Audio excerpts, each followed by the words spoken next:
Olá, vamos lá? Vou contar uma história, a sua história. Eu, naquele amanhecer da criação, senti passos no jardim. Era ele, o Senhor da criação.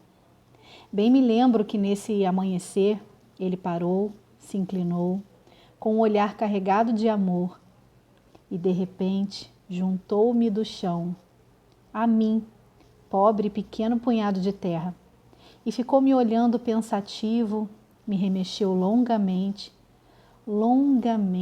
carinhosamente.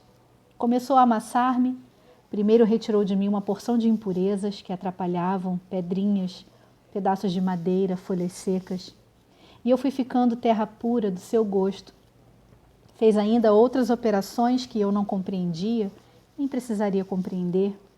Poderá o vaso dizer ao oleiro: eu entendo disso mais do que você?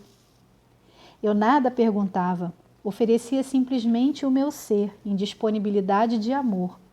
Deixava que ele me fizesse, me moldasse, porque eu sabia que era obra sua e que ele ia me modelar, transformando-me com amor.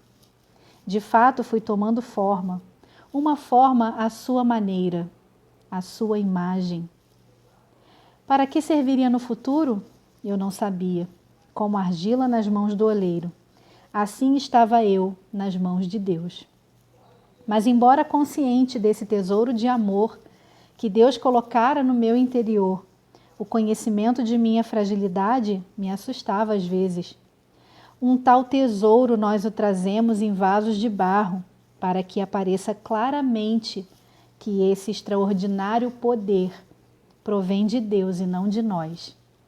Às vezes quisera eu ser de aço forte, para não viver sujeito às minhas fragilidades, mas o Criador me repetia: um tal tesouro nós trazemos em vasos de barro, para que apareça claramente que extraordinário poder provém de Deus e não de nós.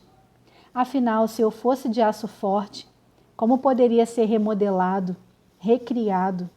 Como poderia crescer, ser transformado? Levanta-te e desce à casa do oleiro, e lá te farei ouvir as minhas palavras. Desci à casa do oleiro e eis que ele trabalhava no torno. Quando se estragava o vaso que estava fazendo, com a argila na sua mão, o oleiro fazia novamente um outro vaso, como lhe parecia melhor. Então a palavra do Senhor me foi dirigida nesses termos: não poderia eu agir convosco como este oleiro, ó casa de Israel? Oráculo do Senhor: como argila na mão do oleiro, assim sois vós na minha mão, ó casa de Israel. E era assim no princípio, feitos de barro, do pó da terra amassado, feitos de fragilidade, criaturas contingentes, e assim, queridos e amados por Deus, imagens suas sem dúvida, mas feitos de barro, do pó amassado, carregando luzes e sombras, porque assim fomos criados desde o princípio. Paulo entendeu isso por ter se experimentado assim. E chegou ao ponto de dizer: eu faço o mal que não quero e não faço o bem que quero. Mas entendeu também o suficiente para dizer: quando sou fraco é que sou forte, pois é na fraqueza que se manifesta a força de Deus.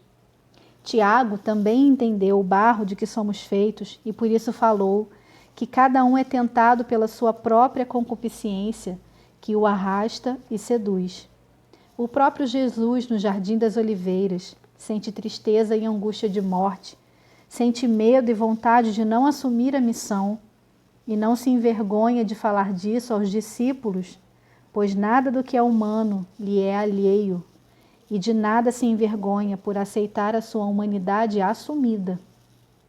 Era assim no princípio, e assim nos ensinaram no princípio, feitos de barro, do pó da terra amassado. E nunca esse barro quebradiço e frágil afastou Deus de nós ou fez de nós sentir vergonha. Foi assim lá no Jardim do Éden. No tempo em que Deus vinha pela brisa da tarde passear com os nossos primeiros pais, num gesto de ternura e carinho, um Deus passeando com as criaturas, no enlevo do entardecer. E quando a experiência do pecado, que mais não foi do que rejeitar a fragilidade humana, a condição de criatura para querer ser como Deus. Quando o pecado seduziu as criaturas do Éden, eles se esconderam com medo e vergonha de Deus. Mas Deus, na mesma hora do entardecer, como de costume, lá estava chamando o primeiro casal para passear no jardim. Era assim no princípio, mas desde o princípio também era a tentação de querer ser como Deus, a tentação de rejeitar a condição humana, a tentação de querer ser invulnerável, intocável, perfeito, forte, super-homem, a tentação de querer ser como Deus. A sombra sempre incomodou, sempre foi rejeitada, reprimida, oculta e mal-querida. Não superaram a tentação os nossos ancestrais, como símbolo da nossa incapacidade de superá-la. Não a superou a Igreja ao longo dos tempos, pois sempre reluzia forte a utopia de ser como Deus. Mais forte, com certeza, do que o pó da terra, o barro amassado. Sempre a tentação de querer ser apenas luz e de extirpar da condição humana a realidade da sombra,